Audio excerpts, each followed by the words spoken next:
ಆ school head madam ಬರ್ತಾರೆ madam, ಅವರೇ ದೀಪ ಹಚ್ತಾರೆ. ಬನ್ನಿ ಮೇಡಮ್.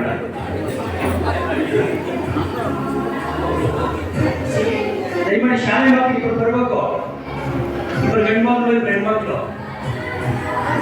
ಗ್ರಾಮ ಪಂಚಾಯತಿ ಸದಸ್ಯರಿದ್ದಾರೆ, ನೀವೇ ಮೆಂಬರ್ ಟೀಚರ್.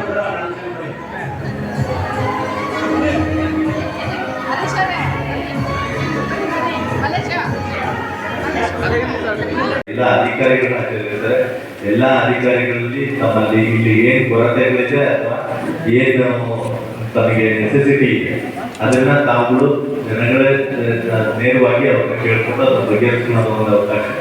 ಇನ್ನೊಂದು ನಮ್ಮಲ್ಲಿ ಏನು ಸ್ಕೀಮ್ಗಳು ಮಾಡ್ತೀವಿ ಅಥವಾ ಬೆನಿಫಿಷರಿ ಸೆಲೆಕ್ಷನ್ ಫಲಾನುಭವಿಗಳ ಆಯ್ಕೆ ಮಾಡೋದಾಗಿರ್ಬೋದು, ನಮ್ಮ ಯಾವುದೇ ಒಂದು ರಾಜ್ಯ ಸರ್ಕಾರದ ಅಥವಾ ಕೇಂದ್ರ ಸರ್ಕಾರದ ಯೋಜನೆ ಇದೆ, ಅದು ಇಲ್ಲಿಂದನೇ ಗ್ರಾಮ ಸಭೆಯಿಂದನೇ ಮೊಟ್ಟಮೊದಲನೇ ಶುರುವಾಗುತ್ತೆ.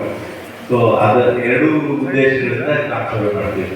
ಮೂರನೇದು ನಮ್ಮ ಹೇಗಿದೆ ಗ್ರಾಮ ಪಂಚಾಯತಿ ಹೇಗೆ ನಡೀತಾ ಇದೆ ಅಂತ ಪ್ರತಿ ಗ್ರಾಮಸ್ಥರಿಗೆ ನಮ್ಮದು ಅಂದರೆ ಟ್ರಾನ್ಸ್ಪರೆನ್ಸಿ ತೋರಿಸೋದಕ್ಕೆ ಹೇಗಿದೆ. ಈಗಾಗಲಿಂದ ನಮ್ಮ ಗ್ರಾಮ ಪಂಚಾಯತಿಯಿಂದ ಎಲ್ಲ ಓದೋದು ಖರ್ಚು, ಜಮಾ ಖರ್ಚು ಎಷ್ಟಾಗಿದೆ, ಗ್ರಾಮ ಪಂಚಾಯತಿಗೆ ತಾವೇ ಕಟ್ಟಿರೋಂಥ ಒಂದು ತೆರಿಗೆಗಳು ಎಷ್ಟು ಸಂಗ್ರಹ ಆಗಿತ್ತು, ಅದರಲ್ಲಿ ಎಷ್ಟು ಯಾವ್ಯಾವುದಕ್ಕೆ ಎಷ್ಟೆಷ್ಟು ಖರ್ಚು ಮಾಡಿದ್ದೀವಿ ಎಲ್ಲನೂ ಓಪನ್ ಆಗಿ ಓದೋದು. ಅದನ್ನ ಪ್ರತಿ ಜನನು ಅದನ್ನು ಅಬ್ಸರ್ವ್ ಮಾಡ್ಬೋದಾಗಿರ್ತದೆ. ಅದನ್ನ ಪ್ರಶ್ನಿಸೋ ಹಕ್ಕು ನಮ್ಗೆಲ್ಲರಿಗೂ ಇರ್ತದೆ ಗ್ರಾಮ ಸಭೆಯಲ್ಲಿ ಭಾಗವಹಿಸುವ ಪ್ರತಿ ಸಾರ್ವಜನಿಕರಿಗೆ. ಸೊ ಹಾಗಾಗಿ ಗ್ರಾಮ ಸಭೆಯ ತುಂಬಾ ಮಹತ್ವದ್ದಾಗಿದೆ. ಇಲ್ಲಿ ಇವತ್ತು ಈಗ ನಮ್ಮ DHO ಅವರು ಮಾತಾಡಿದ್ರು, ಹಾರ್ಟಿಕಲ್ಚರ್ ಮಾತಾಡಿದ್ರು, ಎಲ್ಲ ಇಲಾಖೆಗಳಿದ್ದಾರೆ. ಎಲ್ಲ ಇಲಾಖೆಗಳಲ್ಲಿ ಇರತಕ್ಕಂಥ ಒಂದು ಪ್ರತಿಯೊಂದು ಯೋಜನೆಯನ್ನು ಅವರು ಎಕ್ಸ್ಪ್ಲೈನ್ ಮಾಡ್ತಾರೆ. ಇನ್ನು ಏನೇ ಕೇಳಿದ್ರು ಎಕ್ಸ್ಪ್ಲೈನ್ ಮಾಡ್ತಾರೆ. ಅದನ್ನ ನಮ್ಮಲ್ಲಿ ಪ್ರಾಥಮಿಕವಾಗಿ ನಮ್ಮೆಲ್ಲ ಅರ್ಬನೈಸ್ ಆಗ್ತಿರೋದ್ರಿಂದ ಮೇಜರ್ಗಳು ಇದಂದ್ರೆ ಹೆಲ್ತ್ ಎಜುಕೇಶನ್ ಅಂತ ಒಂದು ಆರೋಗ್ಯ ಕ್ಷೇತ್ರ, ಒಂದು ಶಿಕ್ಷಣ ಕ್ಷೇತ್ರ ಕುರಿತು ಹಲವಾರು ಮಾಹಿತಿಯನ್ನು ಕೊಟ್ಟಂತ ನಮ್ಮ EO ಸಾಹೇಬರಿಗೆ ಧನ್ಯವಾದಗಳು.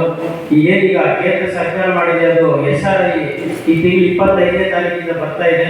ಅದರ ಸಲುವಾಗಿ ಎಲ್ಲ ಮತದಾರರು 25 ವರ್ಷದಿಂದ ಏನಿತ್ತು ಅದು ವೋಟ್ ಲಿಸ್ಟ್ನ ಬಹಳ ಜಾಗೃತಿಯಿಂದ ಅದನ್ನು ಮತ್ತೆ ವೋಟ್ ಲಿಸ್ಟಿಗೆ ಸೇರಿಸಬೇಕು ಅಂತೇಳಿ ನಮ್ಮ EO ಸಾಹೇಬ್ ಹೇಳಿದ್ರೆ ಅದನ್ನು ಚಾಚು ತಪ್ಪದೆ ಎಲ್ಲರೂ ಮಾಡಬೇಕು ಅಂತ ನಮ್ಮಲ್ಲಿ ಮತ್ತೊಮ್ಮೆ ವಿನಂತಿಸ್ತಾ ಇದ್ದೀನಿ.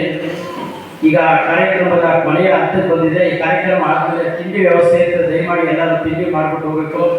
ಆದರೆ ಯಾರಾದರೂ ಈಗ ಏನಾದರೂ ಕ್ವಶನ್ ಕೇಳೋದಿದ್ರೆ ಮೈಕ್ ನಮ್ಮ ಕೈ ಕೊಡ್ತಾರೆ, ಆ ಮೈಕ್ ಕೊಟ್ಮೇಲೆ ನನಗೆ ವಾಪಸ್ ಕೊಡಿ, ಅದ್ರ ಬಗ್ಗೆ ನಮ್ಮ ಅಧಿಕಾರಿ ಉತ್ತರ ಕೊಡ್ತಾರೆ. ಅಲ್ಲಿ ಚೇಂಜ್ ಮಾಸ್ಟರ್